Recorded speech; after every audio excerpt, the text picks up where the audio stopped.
এবারেও পুজোয় সিঙ্গেল, এবারও জুটলো না একটা গার্লফ্রেন্ড, এবারেও পুজোয় একা। কিরম ঢেড়স রে, এতদিনেও একটা গার্লফ্রেন্ড জোটাতে পারলি না। সেই আবারও বেরাবি মিঙ্গেল বন্ধুদের সাথে, লজ্জা করে না? একটাও গার্লফ্রেন্ড জোটাতে পারলি না, তুই সিঙ্গেলই মরবি এই পুজোতে। মানে কি বলবো, যাই হোক।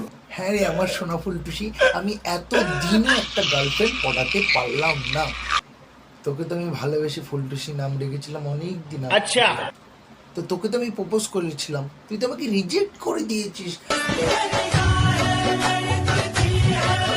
নাম তুই ফুলটুসি, তুই আমাকে রিজেক্ট করে দিয়েছিস, তাহলে আর তো আজকালকার চ্যাংড়া পোলাঞ্চা বা সব টুনটুনিগুলো টোনাটুনি নিয়ে এদিকেই বেরোচ্ছে, আমরা তার পাত্তাই পাচ্ছি না রে।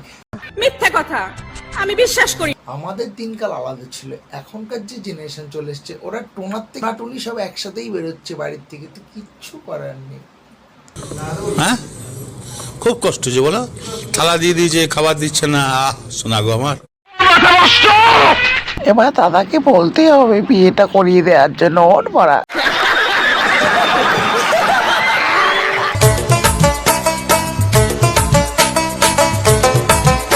मोर 18 साल हो गेल रे।